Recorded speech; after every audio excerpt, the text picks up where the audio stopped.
say? And I turned my head because I'm listening. I hear this guy saying, "What did you say?"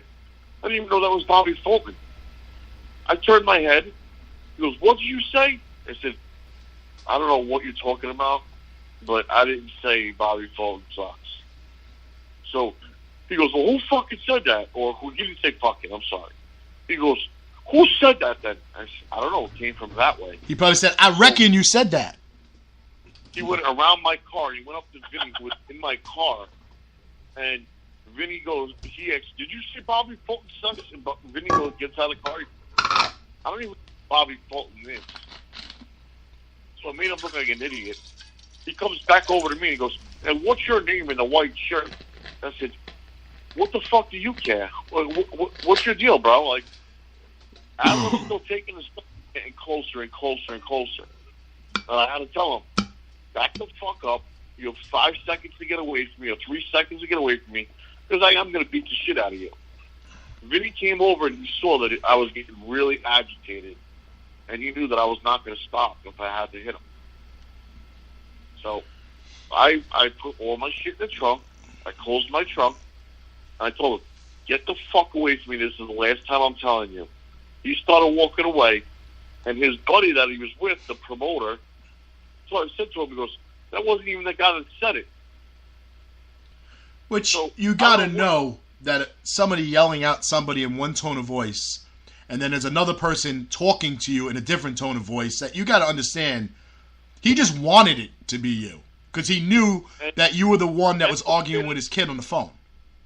And I was standing 5 feet away from him, so he would have known it was me. Right.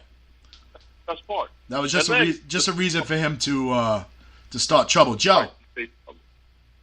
Yeah. Tell me about this match with Chris Banks and JT in Brooklyn. Oh my God!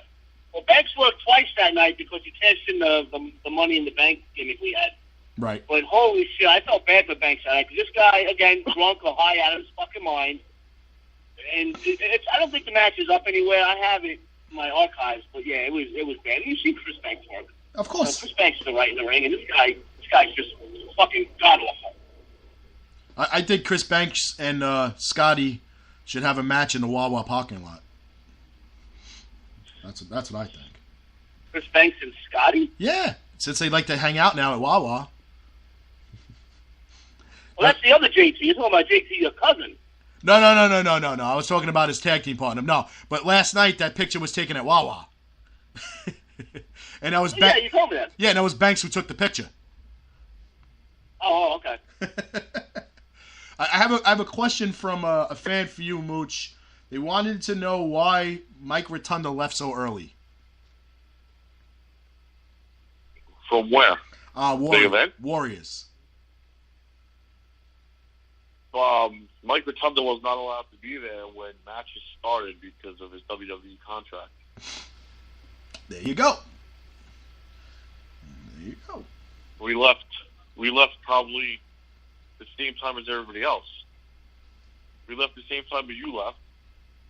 And I think Richie left the same. No, maybe Richie stayed. Kelly left before us. Kelly left before us. Booker T left at the same time as us. Yeah.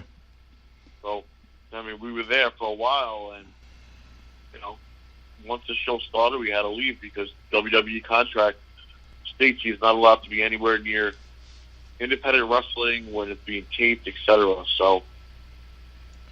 It's his bread and butter, so he doesn't follow that. Well, there you go, Nate. The fan who wanted to know that. There you go. There's your answer. Makes sense. I didn't realize how big he was. Oh, he's a big man. He's a big boy. Yeah, I didn't realize that. I mean, I grew up watching him, but I guess in that day in the '80s, when Barry Windham's your tag partner and Dr. Death is your tag partner, Yeah, those guys were monsters. And other guys are gigantic too. Yeah. Were you surprised of seeing the Warlord not as big as he looked on TV? Well, I mean, come on. Well, people do get older; they stop doing what they do. No, I don't mean muscular wise. I'm talking about height wise. He always seemed like he was gigantic on TV. Well, I think he was more bulkier. Like I think you look at him just because he was so massive, you think he was tall. You know what I mean? Because when we walked past him, He wasn't a small man. No, he was no. But he just looked. I know it's all camera angles. They did that with the Undertaker. They kind of made him look like he was about 7'4", but it just the camera angles always make you look taller. But it's just weird when you see these guys up front, like live like that and close, that you're like, wow, they really TV does make you look bigger. I must look like gigantic on TV. So does Joe. I was waiting for that. Oh my God! Did we hit on everything? I don't even remember. I just lost track of his. Oh wait, no. There was another Dillon Hines debacle. There was a kid that worked with him. He screwed up a booking with this other kid, and when Dillon advertised that he had Jim Cornette. Now, anybody who's had Jim Cornette or in dealings with Jim Cornette, depending on how close you are with him, he charges anywhere from $15,000 to $2,000. And is that right? Yeah. So when this kid that Dillon, guys, I gotta go. We'll talk later. All right, see you later. Bye, Joe. So Mooch. So when this guy contacted Dillon about Cornette. Now, granted, this guy has dealt with Cornette in the past, and he's got a kind of like I am with Bob Orton kind of relationship. So You're talking about Eric? Yes. Okay. And he called Dillon. Dillon quoted him $3,000. So he tried to screw another promoter out of $1,000. Plus, he probably was going to take 10% out of that, which means he probably would have got $1,300. What a scumbag. But yeah, we're wrong. That's Eric is a good guy. He's down. Yeah, I had a long conversation with him yesterday. He is. Yeah, he's a cool kid. Hockey Talk Man didn't want to return my calls. He's a coward. Calling him? I called him right after that incident. Anybody who's listening wants to, which apparently we have a large crowd listening to us.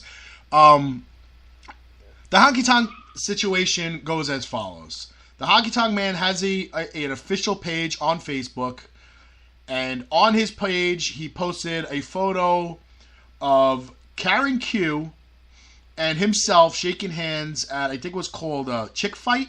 It was EC... Was it ECPW? I think? Yeah. And it had Chick Fight. And it was like a female tournament, which Karen Q won. Honky Tonk Man was brought there to sign autographs and then come in the ring and shake hands with the winner. So, right after the event, either him or, as Dillon claims that it was somebody from the UK, put, this chick was the most disrespectful lady wrestler of all time to Honky Tonk Man. Will never play on main stage. And there was a picture of him shaking hands with her in his fucking polo shirt and Zumbas. Okay? Now, first of all, and then Dillon clicks like. So, right there, he's just, I would never say that. I don't know who she is, but yet he clicked like on him trashing an female independent wrestler. So, then it just continued on. Someone said, who is it? He goes, I don't even know her name. Now, how do you not know her name when you were introduced into the ring with her? So, this is why I don't believe Dillon for a second, because he told me months ago that he runs Bobby Fulton's page and the Honky Tonk Man's page. He's a contributor on both.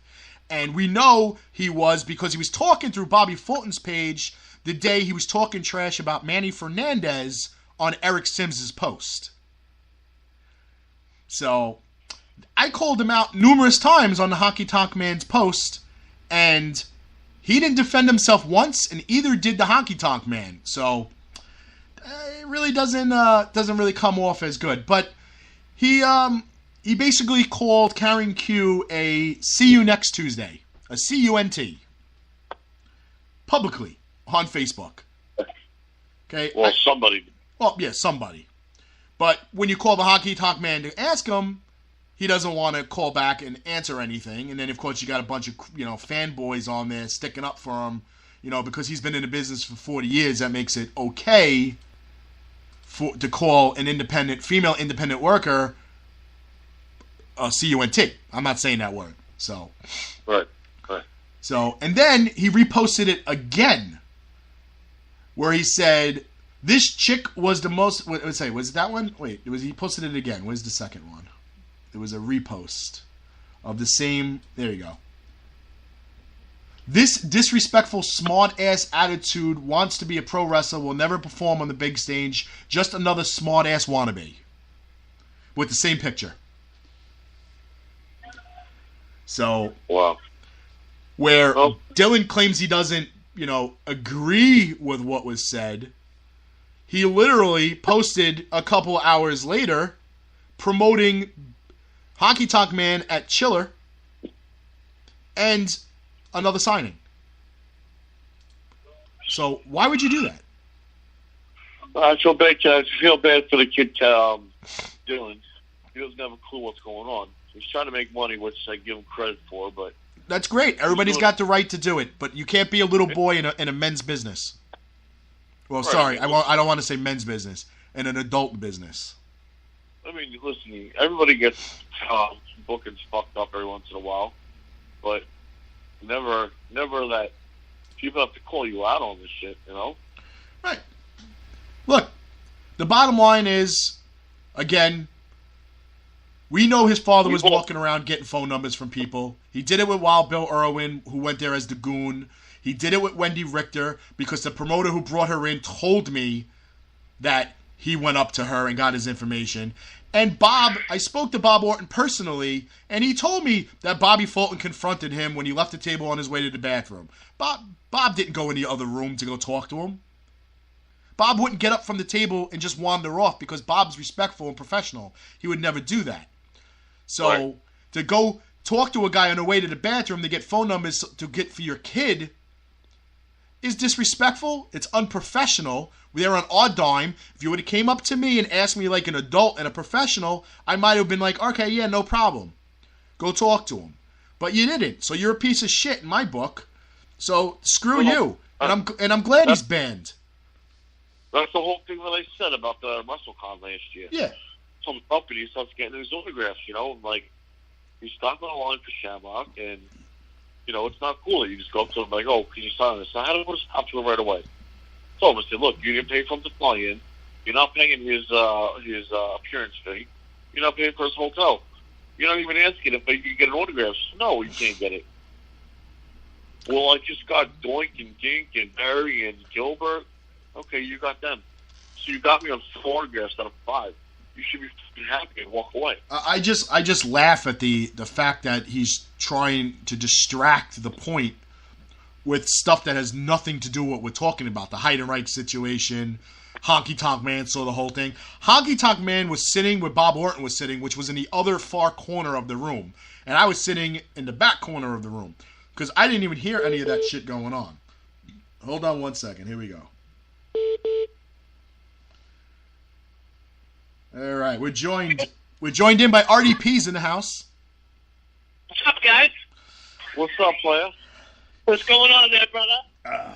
So, do you want to contribute to this Dillon Hines / Bobby Fulton / Honky Tonk Man screwed up Haku booking debacle? God, I don't even know where to begin because the way this guy talked was making my fucking head hurt. He sounds like a dumb redneck. I don't know what. Well, yeah, he sounds like a hillbilly with a mouthful of marbles. Or maybe a mouthful of cocks too.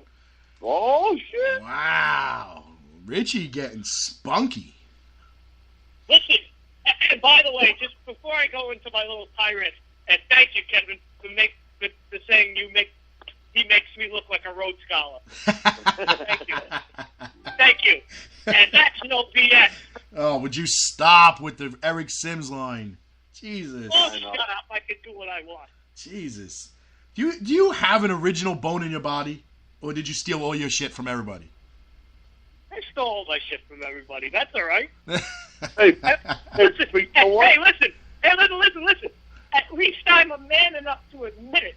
Not like that fucking punk kid that's a fucking liar. You got to give me credit for that. Oh, damn, Richie comes on, we're losing viewers.